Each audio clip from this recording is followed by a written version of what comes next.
Hey everybody, welcome back to our last final Solomon's Temple study. This is going to be the last one like it, and today we're getting to the final culmination of everything that David had planned and Solomon had built for Yahuah, and finally the temple gets dedicated. So let's dive straight into it, because it's amazing what we see on this day of dedication.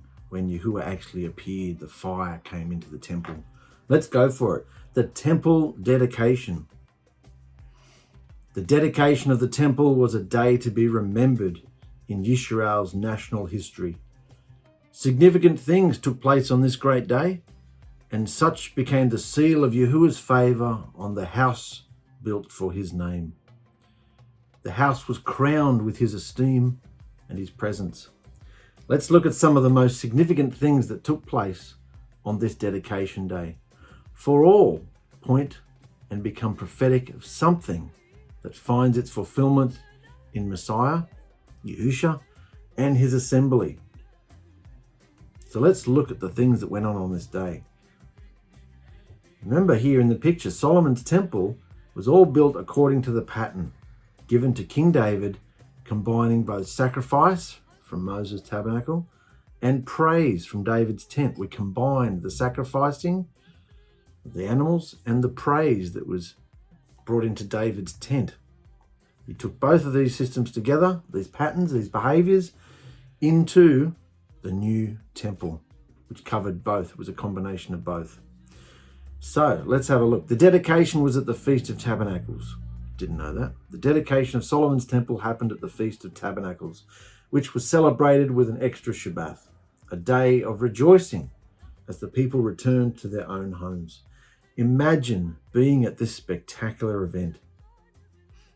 I mean, we did the 3D look. Remember, we took the tour. Micah and Hunter sat there and took the tour through all the temple and how it was built, and Solomon's gates and his palaces and everything, and they saw just how spectacular this was, sitting on the side of a hill. Absolutely amazing. Imagine seeing it all finished. Firstly, we have the ark.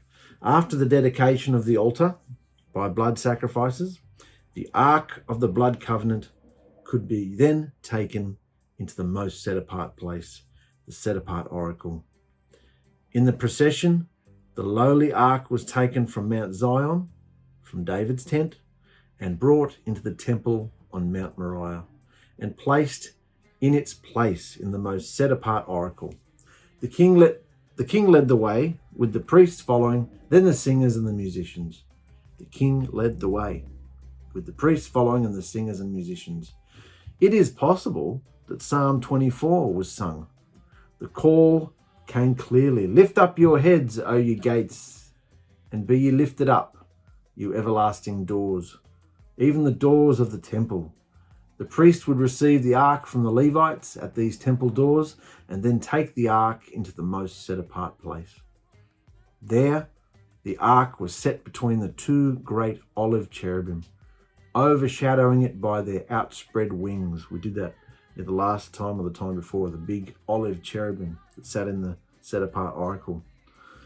This is significant. The staves, the big poles, two poles that they used to carry the ark around with, they were always to be kept in it.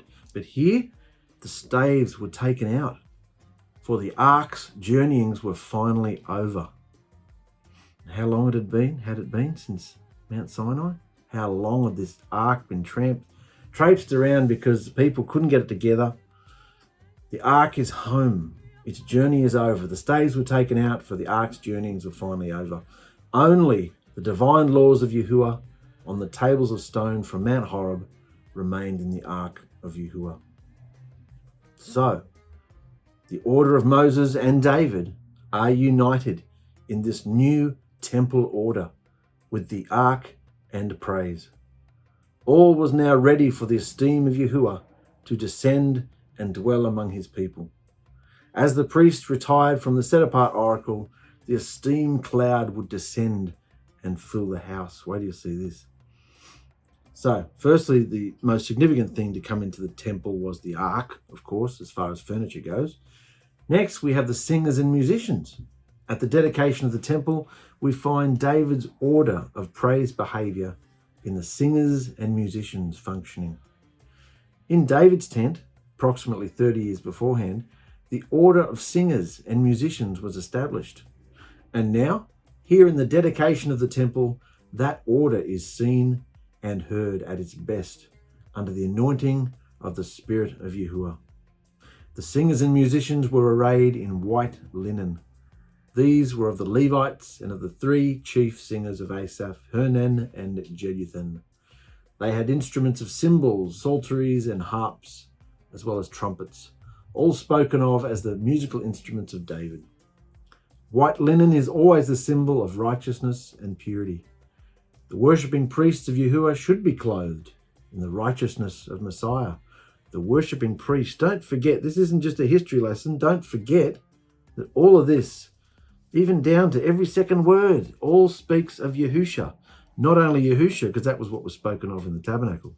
In the temple, remember, everything's doubled. It's not just Yahusha, it's Yahusha and his bride, his assembly, his new covenant fellowship. That everything in the temple speaks of Yahusha and his fellowship of believers. So don't forget that. We are now the priests, the new covenant priests. The worshipping priests of Yahuah should be clothed in the righteousness of Messiah. They need to be clean if they're going to come anywhere near the ark. It was at the east end of the altar that the ashes were kept and then carried outside the camp in time. Ashes always spoke of a finished work, a completed sacrifice. You can't get any more burnt than ash, can you? The sacrifice is finished. It's a completed work. So these priests were presenting themselves as a living sacrifice, and this truth was symbolized in their standing at the east end of the sacrificial altar. Everything, even where they stood, meant something. Representing a living sacrifice. Aren't new covenant priests meant to be living sacrifices, offering the bulls of our lips and our bodies up to Yahusha daily through our behavior? There were 120 trumpeters at this dedication. The number 120 is significant of the end of all flesh. Interesting. Can't have any flesh in his presence. Significant of the end of all flesh and the beginning of life in the Spirit. In the days of Noah, the Spirit strove with man for 120 years. Moses lived 120 years in this world and then was taken to esteem after his burial and resurrection. There were 120 disciples in the upper room for the day of Pentecost when the set-apart Spirit fell. This was the dedication of the new blood covenant assembly, the house of Yahuah, Pentecost that is, when they received the Spirit. Dedication of the new blood covenant assembly, the house of Yahuah. Saul, David, and Solomon reigned 120 years in total over a united kingdom of Israel, each having 40 years reign each. There were 120 loaves of showbread on the golden tables in Solomon's temple. And here we have 120 trumpeters making one sound and all of one accord when the esteem of Yahuah fell on the house. Significantly also, we have 120 jubilees, which is like a Shemitah cycle, 120 times 50, which equals 6,000 years of time since 6,000 years of time given to man in the flesh in redemptive design. The seventh day of Yahuah brings all in Messiah to total life in the Spirit, even eternal life. Not going to go into that. We dealt with that in Revelation, how Yahuah said to Moses, I've done with this creation. I'm done with them in 120. They're not going to live for more than 120. Most people think that meant years, but plenty of people live over 120 years, certainly back then. It meant 120 jubilees, 120 Shemitah cycles, which, if you look at it, is 6,000 years. I'm done with them. They're not going to live longer than 6,000 years. And we know that to be true because he's about to come back now because it's nearly been 6,000 years. Almost supernaturally, the singers and trumpeters became as one. What does this say about us if we want him in our midst, if we want to enter his presence as a group, if we want to sing together? We have to, look, almost supernaturally, the singers and trumpeters became as one, making one sound in praising and thanking Yahuah, along with the other instruments of music. Their choir number was, "For Yahuah is good, for his mercy endures forever." And with such unity, Yahuah commanded the blessing of his esteem cloud. So let's talk about, if we want his esteem among us, yes, I know he's within us. Yes, I know we have a portal within us, but everybody knows, particularly if they've gathered together with like-minded believers and they sing together and the presence is there, that there's a fullness that you just don't, as wonderful as you might feel by yourself, you just don't feel it like this. It's because of the unity. So let's look at that unity, being of one mind. The scripture speaks much of the unity of Yahuwah's people in order that Yahuah can command his blessing. If you're not in unity, he just can't command his blessing because you're all over the shop. Chaos. You won't agree on anything. If you're in unity, he can command his blessing, even life forevermore. The 120 disciples were of one mind in one place in prayer before the Feast of Pentecost and also on the day of Pentecost. There, the set-apart spirit fell in that unity and they all spoke with different languages, tongues. The end result of Peter's preaching was seen when 3,000 people turned to Yahuah and were added to the bride. Check out the sound that would have been coming from this. Oh, that's an artist's interpretation. I reckon there would have been a lot more people and musicians and everything going than just this. But anyway, imagine the sound. So they were in unity. And that's how they got Yahuwah's attention. Not only had they spent all this time, Solomon, building this temple, but the people were of one mind in unity. So how did Yahuwah respond? With a cloud of esteem. It seems that after the dedication of the altar of sacrifice, the placing of the ark into the set-apart place amidst the unity of singers and musicians, that the esteem cloud of Yahuwah descended and filled the house of Yahuwah.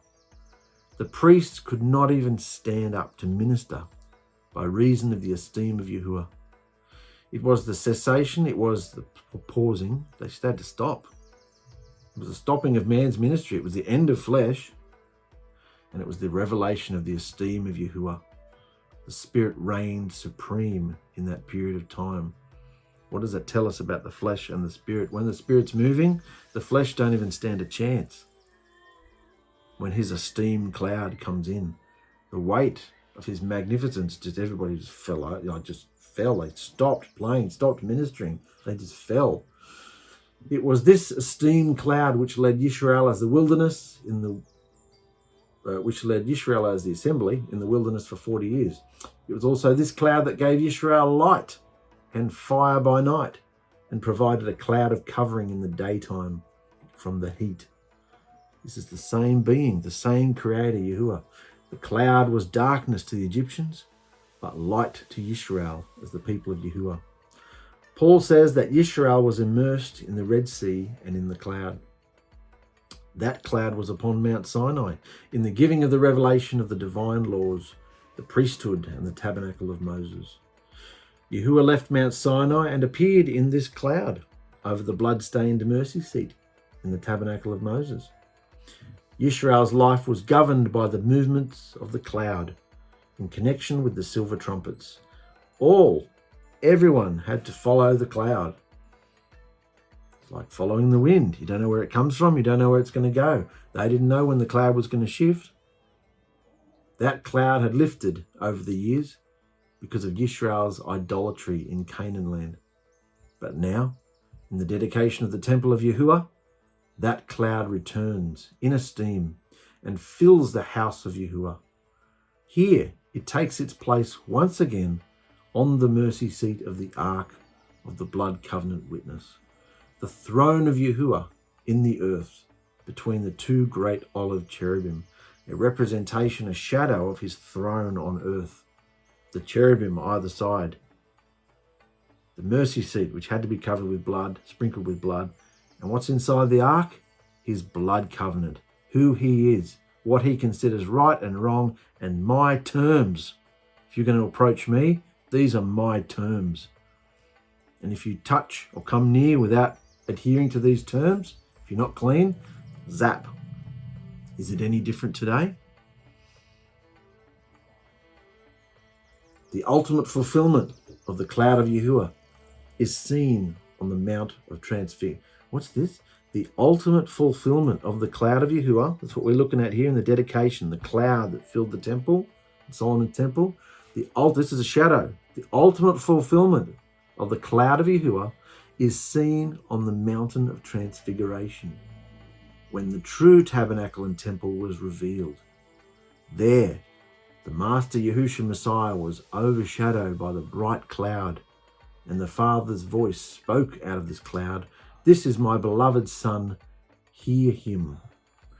For those of you who don't know what the mountain of transfiguration refers to, it's when Peter, James and John, Yahushua took them up the mountain and said, "Just wait here. Got to speak to my mates." And he went up on the mountain and he just shone. The light came out of him. He was transfigured into a ball of light, into his divine self. And next to him was Moses and Elijah, just having a good yarn. And Peter was just freaking out, going, "Oh, let's build some sukkahs, let's build some booths. We've got to bow down and worship. Let's build a temple, a tabernacle or something like that," because that was the custom. Yahushua's like, "Chill out." But they got to saw him in his true form. And how spectacular would that have been? This was the ultimate fulfillment, showing that he was the living temple. Inside his body was this same cloud of esteem of Yahuah inside him. And now, not as much, but a down payment, a seed of that divine spirit, that divine esteem has been planted in us. And because it's from his dimension, from heaven, the 𝗪𝗪𝗧, it allows us to connect with that place. It's like a portal. It allows us to connect. So a cloud received Yahushua back into heaven, and he will come with the clouds again. So after the cloud fell, Solomon brings a prayer. Solomon brings his prayer by a recognition of the fact that Yahuwah said he would dwell in thick darkness. It seems contradictory that Yahuwah would say he dwells in thick darkness. It seems contradictory because Yahuwah himself is light. It spoke of the thick darkness of the most set-apart place. Because this most set-apart place, the oracle, was dark. Nobody could go in there and light the lamps, could they? It was dark in there. It spoke of the thick darkness of the most set-apart place, but Yahuwah would light it with his esteemed presence. So that was the light. Just like there won't be any light in the New Jerusalem. In the New Jerusalem, there will be no sun or moon, because he is the light. Without his presence there, then it would be thick darkness. For the set-apart oracle was foursquare and locked in with the folding doors and the veil from human eyes. Spiritually speaking, believers see Yahuwah through a glass dimly, but one day we will see him face to face. So what does it say about our set-apart place, our temple? If we don't have his esteem, his favor, his moment-to-moment presence, hearing and doing relationship, ongoing communication, what does it say about our set-apart place where the ark sits? There were no lights in there except the ark. The only light was his presence, his esteem. We need it. And we got to feed it. Otherwise we'll be an unwise maiden without any oil in our lamp. The lamp won't be shining. The prayer, Solomon's prayer, covers every area of personal and national life. This temple was to be a house of prayer for all nations, not just for Israel. A house of prayer for all nations. What did Yahushua say when he got ticked off at all the religious leaders and marketplace and people selling and carpetbaggers and sporting their wares? He turned over tables and whipped them and kicked people out of there. He said, "This place is a house of prayer, my Father's house of prayer." Solomon knew that. This was a house of prayer for all nations, not just Israel. Righteous kings were always men of prayer. We think of Jehoshaphat's prayer in time of battle. Hezekiah prayed against the Assyrian invasion of Judah. Hezekiah prayed at the cleansing of the temple and the restoration of David's pattern of praise behavior also. Solomon's prayer is a powerful prayer having all the ingredients of true communication with Yahuah. And we'll be getting to the prayer in a couple of episodes because we'll be going right through the scripture of how Solomon built the temple. But now that we have all this context and grounding of understanding from David's tent and Solomon's temple, we'll be able to just read through the scripture and know exactly what it's talking about because we've looked into it all in great detail. So the cloud of smoke happened. Solomon gives a prayer, and then the divine fire. Check this out. Remember, just like in Moses' tabernacle, what's the point of having fire from this dimension? Hit two sticks together and make a fire. It's just natural fire. The fire had to be divine fire because that was what was taken into the lampstands, to the altar of incense. It had to be divine fire mixed with animal blood, and he would find that acceptable. When Solomon had finished praying, divine fire came down from heaven and consumed the offerings on the great altar. The esteem of Yahuah filled the temple, and no priest could stand to minister by reason of that esteem. When Israel saw the esteem and fire on the house, they bowed themselves with their faces to the ground, worshipping and praising Yahuah for his goodness and mercy. It seems that the order of Yahuah's descent was probably as follows. This is probably how it all went about. 1, the descent of the cloud of Yahuah's presence came over the house. 2, the esteem of Yahuah settling upon the ark of the blood covenant witness in the set-apart oracle between the cherubim. And then 3, the dedicatory personal offering and prayer of King Solomon. And 4, the fire coming out from the esteem cloud to consume the sacrifice on the great altar in the court. It shot out from the ark to the altar. The bowing of the congregation then happened in worship and praise in the courts of Yahuah's great house. This seemed to be similar to the order of Yahuah's descent at the dedication of the tabernacle of Moses at Mount Sinai, after it was finished according to divine pattern. Esteem and fire are generally associated in Yisrael's history. I'll just go through this quickly. The cloudy pillar of esteem and fire led Yisrael in the wilderness. The fire of Yahuah falling on the sacrifice was the seal of Yahuah's acceptance. Fire possibly sealed Abel's sacrifice and acceptance. Fire sealed the sacrifice in the dedication of the tabernacle of Moses. Fire sealed David's sacrifice at Ornan's threshing floor. Fire sealed the sacrifice of Elijah on the new altar of Yisrael at Mount Carmel. Fire sealed Solomon's sacrifices at the dedication of the temple. Always about esteem and fire. They all went hand in hand. And that's why, because of this pattern laid out in all the older scriptures, that is why on the day of Pentecost, tongues like as of fire sealed the 120 disciples as they presented themselves as living sacrifices to the Master Yahushua Messiah on this anniversary of Moses getting the covenant at Sinai. And it was also a dedication day of the new blood covenant assembly and living temples of Yahuah. Got that?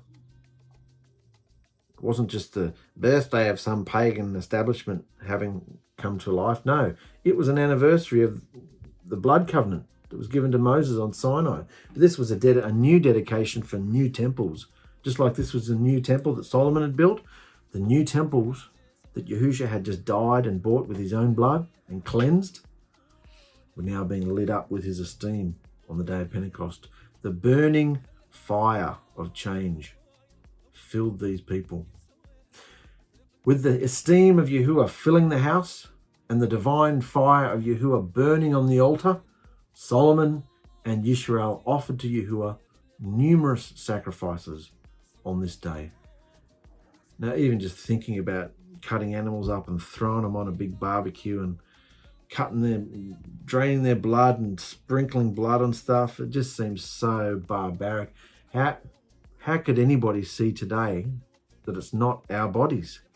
We are the living sacrifices, and we offer up our behavior, our hopes, dreams, plans, lives, everything we surrender to him daily. That is the new pattern. It's the fulfillment of the shadow in all these tabernacles and temples. The dedication of Solomon's temple is rich with shadow for the bride today, who are now Yahuah's temple. The set-apart spirit is the divine Shekinah esteem in the midst of his people. In his bridal fellowship, his name, his divine laws, his presence, and his esteem abide. All those things have to be there. You can't just assume you're the bride if you don't even know or want or use his name, or you use multiple names. There's only one name, Yahusha. Yahusha came in his father's name, Yahuah. Yahuah is my deliverance. That's what Yahusha means. There's only one name. Otherwise, you're not his bride. You don't have his presence in you. There, believers make spiritual sacrifices to Yahuah as the new blood covenant priesthood. Not literal sacrifices, spiritual sacrifices. You're killing yourself, throwing yourself on the altar, dying. A royal priesthood after the line of Melchizedek, not Aaron. Yahusha desires to have us maintain a pure and set-apart temple for his dwelling place, the home of the portal to his throne room. That's what your body is, the temple, the home of the portal with which you can access his throne room. He planted, he washed us clean, gave us a divine operation, and planted a seed, a doorway in us, opened a doorway. Let's look at the music. The sons of Levi were instructed in the songs of Yahuah and had musical instruments of harps, psalteries, and cymbals. The divine order of praise behavior through music and songs in Israel was established back in David's tent and is now incorporated into the temple order in the temple choir and orchestra. Songs and music have always played an important part in Israel's history, as also in our fellowship today. The spiritual rise and fall of the nation was reflected in its music, as it is a lot today also. And we dealt with a lot of the ideas and forms of worship and praise. We dealt with most of that in David's tent, one of the last couple of studies there.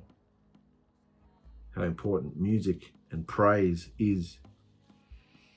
The Song of Moses is the first recorded song in the scripture after the great deliverance from Egyptian bondage. The Song of Deborah also arose out of a victory over Israel's enemies. The songs of David cover a wide range of subjects in the book of Psalms. The songs of Zion could not be sung in Babylonian captivity. There are a lot of things they weren't allowed to do in Babylonian captivity. Using Yahuah's name was one of them too. And that's why the Jews adopted that habit.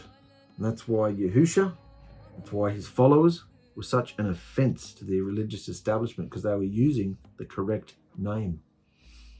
So the songs and his name could not be sung or heard in Babylonian captivity. There were new songs continually through Israel's history. So, to conclude this bit on the dedication, as the ultimate of that which pertains to the temple finds its fulfillment in the book of Revelation, I mean, what's more ultimate than that? What's more ultimate than the temple that's going to come down from the clouds? So just as that happens, just as the temple finds its ultimate fulfillment in the book of Revelation, so it is with the ministry of music and song. That which is seen in the shadows of both David's tent and Solomon's temple, that which is seen in the shadows of both David's tent and Solomon's temple is combined in Revelation's order of praise, finding its perfect and richest expression in the new city of Yahuah, around the throne of Yahuah and the Lamb for all eternity. That which was in Solomon's temple was the prophetic foreshadowing of eternal music and song from the heart of the redeemed of earth. Out of every kindred, tongue, tribe, and nation, the new spiritual Yisrael of Yahusha. So for any of us who might think that was so laborious, why did Yahuah go through so much time, thousands of years, showing all these shadows and illustrations and making them go through all this rigmarole? Why couldn't he just have told them earlier? It was all a shadow. It was all to prove something, so that when he did arrive, and especially when he arrives the second time, in all his fullness as we're seeing in Revelation, we would understand, because we're in the pattern of behavior. Got it? We do the feasts. We don't do the shadows of the feast. We do the fulfillments of the feast. We get together and we celebrate in sincerity and truth. Food, wine, and plenty of loving. That's what we do at the feasts. But in our daily, weekly lives, we're living the behavior that he wants us to live, so that when he comes back, it's all going to click and we're all going to fit in together in the new city. Got to be preparing. That's the dedication of the temple, guys. After all these episodes and all these David getting the inspiration to do it, the temple is dedicated. I just want to look briefly now at what happened after the temple was dedicated. We had the Queen of Sheba. Solomon's temple was one of the wonders of the then known world. You saw how spectacular it was in those videos we did. Gold and silver and fine woods and The scripture tells how the kings and queens of all nations came to hear the wisdom of Solomon and see the house he had built to Yahuah, as well as the esteem of his kingdom. One of the more detailed accounts of such is given in Kings and Chronicles concerning the visit of a Gentile queen, the Queen of Sheba. She came from the ends of the earth to see and hear the wisdom of Solomon. So great was this that Yahushua Messiah himself even spoke about it. He told his generation how the Queen of Sheba came from the ends of the earth to hear the wisdom of Solomon, and here, behold, one greater than Solomon is here. Yahushua actually said that. All that went on. People came to see Solomon from the ends of the earth. But guess what? There's someone greater than Solomon right here. This visit, as well as other visits from Gentile kings and queens and their peoples, was prophetic of that coming in of the Gentiles, along with Yisrael, to see the wisdom of Yahuah in the assembly. And of course, we know now there is no male, female, Jew, Gentile, racial, color, status, anything. All are equal in Yahusha. The Queen of Sheba was overcome with all she saw and heard. There was no more spirit in her. She blessed Yahuah and blessed Solomon for all she had seen and heard. A Gentile queen, acknowledges the true Yahuah of Yisrael because of the wisdom she had seen. She gave gifts to Solomon and went back to her own country with the great testimony of the greatness of Yahuah, of Yisrael, and Yisrael's king. What great lesson may be found here for the individual believer and for the fellowship as a whole. Instead of foolishness and ignorance, the unregenerate world should behold the esteem and wisdom and knowledge of Yahuah in his bridal fellowship, in individual vessels and also in the assembly together. They should be able to acknowledge that Yahusha is in the midst of his assembly and be convinced of divine things. Understand that? Instead of us behaving like them, rash, harsh, uncontrollable, not in check with our emotions, anything flying through us, any demon flying through us, that's not any kind of witness. That's not any kind of light. Look at this. And they didn't even have the Spirit back then. The Spirit was in the temple, but Solomon didn't have the Spirit inside him. He was given the Spirit of wisdom, but the Queen of Sheba was flabbergasted and she was rich and mighty. What about this? One greater than the temple. Yahushua said that there was one greater than the temple. He also said a greater than Solomon is here. We know that this one is none other than Yahushua Messiah himself. He is the tabernacle. He is the temple of Yahuah. All that was typified, symbolized, and prophetic in the material temple pointed to and finds its fulfillment in him personally. The prophet Ezekiel told the people in the time when they were bereft of all temple externals, "Thus said Yahuah, I will be to them as a little sanctuary in the countries where they shall come." That's what he told Ezekiel. The sanctuary is no longer a place, but it is a person. It is absolutely significant that the esteem of Yahuah never ever did return to the material, rebuilt temple under the restoration prophets. when they rebuilt the temple after captivity, the esteem never returned. However, on the mountain of transfiguration, Yahushua Messiah is seen as the temple of Yahuah, and the Shekinah esteem, the light and cloud overshadowed him as the Father's voice spoke out of the cloud, "This is my beloved Son, hear him." We worship him who is Yahuwah's tabernacle and temple, not as a place, but as a person. He is the fulfillment, personally, of all that was symbolized and typified materially. He is Yahuwah's pure and set-apart temple, undefiled and filled with the Father's esteem, in whom the fullness of the name of Yahuwah dwells. To worship in the temple today is to worship Yahuwah in Messiah, who is the temple. In this place is one greater than the temple. How or in what way is Messiah greater than the temple? 1, the temple was built by the wisdom of Yahuwah. Yahusha is the wisdom of Yahuwah personified. 2, the temple was built according to the pattern by the Spirit. Yahusha was made flesh after the flesh. Yahusha was made after the flesh according to the divine pattern of the Spirit. The temple was beautiful inside and outside. Messiah is altogether lovely both within and without. The temple was the attraction for all Yisrael's worship, just like Yahusha is the attraction to Yahuwah the Father for all our worship. The temple veil was rent when the time was fully come. Messiah died for all sin in the fullness of time. The temple was rich in esteem and untold wealth.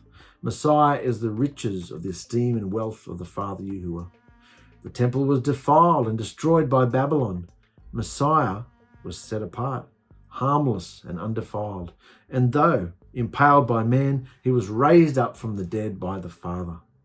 The temple was in a localized and geographical place. Messiah is universally present by the Spirit with all his people. The temple was built by a king for priestly ministrations. Messiah is both king and priest in the order of Melchizedek, which consists of all believers and kings and priests unto Yahuwah. The temple was Yahuwah's temporal dwelling place for sacrifices. Messiah is Yahuwah's eternal dwelling and once for all sacrifice. So, in conclusion, the temple study has been considered from a fourfold aspect: as a type of Messiah, the temple of Yahuwah, then of the believers, individually Yahuwah's temple, and then the assembly as Yahuwah's corporate temple, and ultimately the city of Yahuwah, the eternal dwelling place of the redeemed. So that's the four main things we've looked at this whole series. The temple being of shadow of Yahusha, his assembly individually, and then corporately together, his assembly, and then the New Jerusalem coming.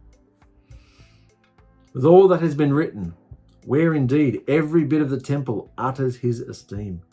Every bit of the temple utters his esteem.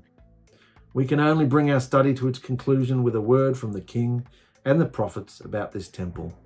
King Solomon, who built the temple, recognized that the material temple he built could never contain Yahuwah, and that Yahuwah was not limited to this house.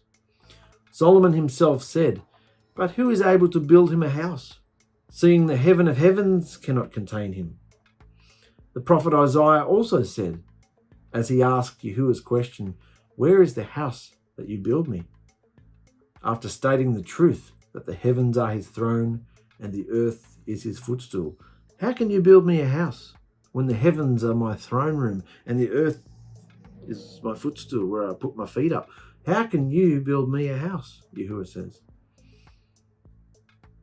Well, the sad thing, both in Jeremiah's day and Yahusha's time, is seen in the fact that the Jews worshipped the temple of Yahuwah. They worshipped the temple, not Yahuwah, the temple. They worshipped the temple of Yahuwah and missed the Yahuwah of the temple. In AD 70, Yahuwah allowed the whole temple system to be totally destroyed, never to be restored again, either in this age or any to come. Never. Anybody telling you that they're going to rebuild the temple? Oh, they might try. It's not to be done. It's an abomination. It's never to be done again. Will Yahuah dwell with men? He did so in the person of Yahusha. Yahuah dwells in Messiah, and Messiah, after the day of Pentecost, he dwells in his people. We will eternally praise Yahuah and the Lamb in that eternal dwelling place, of which all earthly dwelling places were prophetic. In that city of Yahuah, there is no temple for Yahusha. In that city of Yahuah, there is no temple for Yahusha. The Lamb is the temple there, and the light is the esteem thereof. So, no more temple buildings.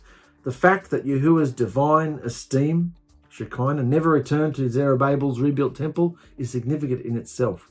The Father finished with the temple when he rent the veil in two from top to bottom. Yahusha finished the temple when he sought to cleanse it at the beginning and close of his ministry, which cleansing they totally rejected. Also, he prophesied of its total destruction under Rome. Yahusha finished with the material temple when he bypassed it and came to dwell in the new blood covenant temple, which is the bridal fellowship, which is the body of Messiah. Instead of having one portal, he's got lots of little portals all over the world in individual hearts. The set-apart spirit has always wanted to dwell in redeemed hearts. Yahusha has always wanted to dwell so close. Dwell in redeemed hearts, living stones of a living temple. He will never go back to a material temple, even though Jewry would build one. And finally, let's connect this just for a couple of minutes. Before we finish, let's tie it all back into Revelation, which we're doing as well at the same time in our fellowship. Let's see how this temple in Solomon, that Solomon built, connects to the temple in Revelation. In Revelation 11, John is given a vision. Here, Yahusha comes to him with a measuring reed. What about the timing? We did this last week. Here, Yahusha comes to him with a measuring reed in his hand and tells him to rise and measure the temple and the altar and them that worship therein. Now, is this text speaking of a literal rebuilt material temple? Or is it speaking of a spiritual and symbolic temple, the assembly? It will be remembered that the material temple at Jerusalem had been destroyed about 25 or more years before John received the vision on the Isle of Patmos. The temple had been destroyed by then. By the time Revelation was written, the temple had been destroyed.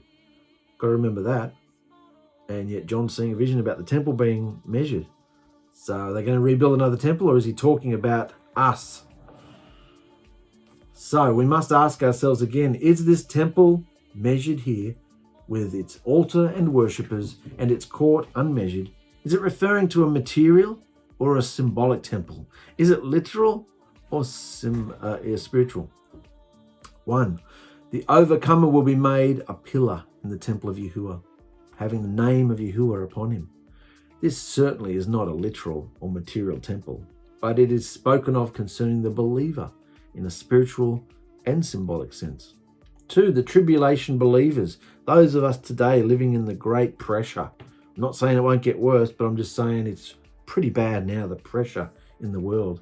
The tribulation believers are to be before the throne of Yahuah and serve him day and night in his temple. This is certainly not referring to a material temple.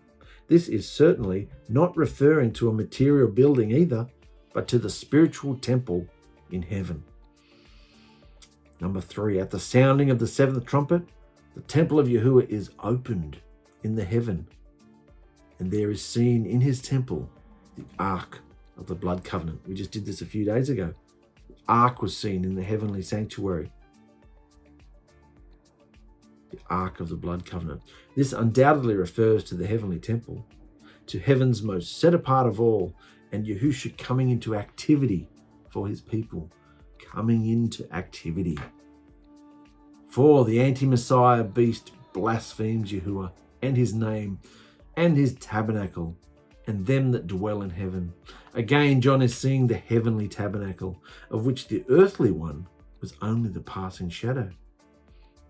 He is seeing the prototype, the heavenly original of all earthly shadows. In Revelation 15, the temple of the testimony of the witness in heaven is opened, and the smoke of Yahuwah's esteem filled the place. No man could enter into the temple until the 7 final plagues of the wrath of Yahuwah had been poured out on the earth. Once more we see it is the heavenly temple, in view of which the earthly temple was but a shadow. That's why we learn, that's why we read from Genesis to Revelation. We read all the stories, all the testimonies, all the shadows, all the instructions, so we see what Yahusha wants. John heard the voice of Yahuwah out of the temple from the throne of Yahuwah in the midst of great judgments, as seen in Revelation 16. The final mention of a temple is found in Revelation 21, where John saw no temple, no material earthly temple anyway. For the Master Yahusha Almighty, the Lamb, are the temple of it, the city of Yahuwah. Certainly not a material temple there, is it? Thus, we have about 16 references altogether in Revelation to this word temple. The word tabernacle is also used several times. 14 out of these 16 uses speak of the heavenly temple, not a material temple, not to an earthly or literal temple. How comforting this was to John. He had been with Yahusha in his 3.5 years ministry at the literal or actual temple in Jerusalem. He had heard Messiah's prediction concerning its destruction under Prince Titus and the Roman armies. He had lived, this is John, he had lived to see its destruction in AD 70 in the siege of Jerusalem. And here he is on the Isle of Patmos about 25 years or so later than the destruction of that temple at Jerusalem. Here in vision, he saw the real temple, the spiritual temple, the heavenly temple. How encouraging, how comforting would this have been, knowing that most of his mates, if not all of them, had been impaled, nailed to stakes upside down, killed, slaughtered. He himself had been boiled in oil 3 times. The movement must have just seemed like it was dead and gone. He would have been fighting off that feeling of discouragement, like, what was all this for? Everyone's dead. The movement's dead. But he's called to write all these visions down and encourage all the assemblies. So how comforting would this have been? Here in vision, he saw the real temple, the spiritual temple, the heavenly temple. Earthly temples may be defiled, desecrated, and destroyed, but there was a heavenly temple that would never be destroyed. Earthly temples may be seen and be temporal, but the heavenly temple, unseen, except in the spirit, is eternal. We return once more now to the vision of the temple in Revelation 11. It is a literal material temple. Is it a literal material temple, or is it a symbolic spiritual temple? The question may be asked, why, when every other reference to temple in Revelation is spiritual and heavenly, is this one interpreted to be material or literally rebuilt temple at Jerusalem? Why, when John's whole vision is of a spiritual temple, why would he return to a material temple which he knew had been destroyed in the past? Nowhere do the New Blood Covenant writers ever speak of a rebuilt material temple for the Jewish nation in the end times before the coming of Messiah. The idea of Revelation 11 being a rebuilt Jewish temple has arisen out of the misinterpretation of the notable 70 weeks prophecy of Daniel 9. I'm not going into that right now. We'll go into all that when we study Daniel. Truly, the temple is symbolic and spiritual and speaks of the bridal assembly. That's the whole point of this whole study, guys. It might have seemed heavy and complicated in parts, but I wanted to look with a magnifying glass at each part of the temple to prove and show that the temple is a symbol of Yahusha and us. So truly the temple is symbolic and spiritual and speaks of the bridal assembly, the home of the portal of his presence. Please note, if the Jews do rebuild a temple of some sort, whether on the side of the Mosque of Omar, which is the Dome of the Rock, or elsewhere, Yahusha will never ever again endorse such old covenant Mosaic ritualism again. His esteemed presence will never ever return to such. Never. His commandments, his instructions are eternal, have been since Adam. Moses made them official, but He's never going back to that old culture. He's always going on to new things. The esteem of Yahuah never has returned to any rebuilt material temple since the destruction of Solomon's temple under Babylon. Any rebuilt temple will just be another temple that Yahusha will destroy at his second coming. John's vision then shows a threefold measuring taking place. John is given a measuring rod, and Yahusha told him to rise and measure three things: the temple of Yahuah, which are the living dwellings, us; the altar, which is the prayers, our communication, that's being tested and measured, what kind of relationship, communication we have; and the worshippers, how do we behave? The outer court is left unmeasured, and he be trodden underfoot for 3.5 years. The spiritual truth symbolized here may be understood, at least in measure, in the following manner. The bridal fellowship, the people of Yahusha, will experience the measuring rod of Yahuah, the living words of the scriptures applied to them in these last days. As all in the old covenant writings measured up to the divine standard, so will believers as living stones in Yahusha's fellowship, his new blood covenant temple. The assembly must come to the measure of the stature of the fullness of Messiah unto a perfect and mature man. The altar of the prayers and intercessions of the bride will also be measured, even as the golden altar in Solomon's temple had divine measurements upon it, as also the incense burnt thereon.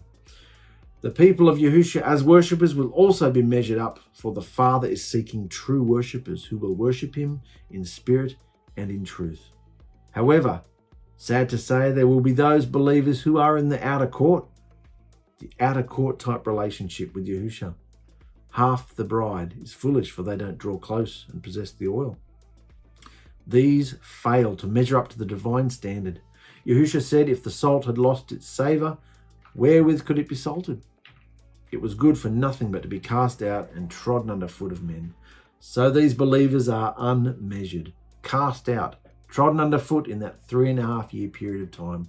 They are outer court, unwise maidens who will probably lose their life in the final period of intense pressure in the end times, immediately prior to the coming of Yahusha.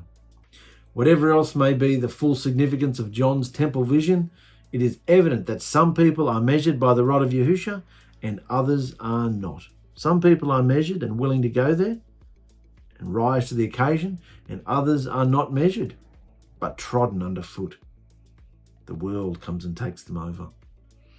Even if the vision was applied to the Jews, these truths are still truths. Surely there is enough in this vision to challenge all believers to measure up to the divine standard of daily behavior through the rod of Yahuah, which is Yahusha Messiah, our Elohim and King. That was the study of Solomon's temple. Let me quickly summarize here my conclusion. The temple is now the fellowship of believers, the set-apart city of Yahusha, made up of people from all walks of life, lively stones brought in jagged, sharp, rough from the quarries of the world, then smoothed and polished, tested and measured, fitted together to form a royal city, a fellowship of like-minded believers. And very soon they'll form the new divine city of Jerusalem that's coming from the clouds. So, are you willing to go through the tests and trials, to offer yourself on the altar daily as a living sacrifice, offering the bulls of your lips and your behavior as you pick up your torture stake and follow Yahusha, sharing in his sufferings as the flesh, life, ego, and desires burn up, producing a sweet fragrance that pleases Yahusha as you become and take on more of his light within you. As the true fulfillment of every altar, bush, tabernacle, and temple that Yahusha appeared in. Did you know that? This is the ultimate fulfillment. All the altars, the burning bush, the tabernacle, the temple, all that Yahusha appeared in and on, now he wants you. Now he wants me. But will you measure up? That's the study. I've thoroughly enjoyed going. I checked the dates.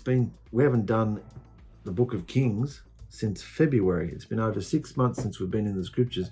I've been just studying David's tent and Solomon's temple. And and in the midst of the new fellowship starting and the book of Acts and Revelation and now Genesis and all other videos going on. So we're getting back into the book of Kings, and we're going to start that in a few days. And it's going to be a lot more simple. I don't want to do any of these tongue-twisting studies anymore. I just wanted to finish this one. This was all set up, ready to go. Now we're going more into the abstract. It's much more wonderful to see where Yahusha is going to take us and what he wants to tell us that's fresh. Yeah, now that we know what the temple is and where it is, it's us. We have that open portal connection. So we can go in there and get goodies because he's hiding. He wants us to find him. So I love you guys. I'll be back in a few days. And I hope you've enjoyed this study about Solomon's tabernacle. No, David's tabernacle. Moses' tabernacle. David's tent. Solomon's temple. All right. So love you guys. See you later. Check it out.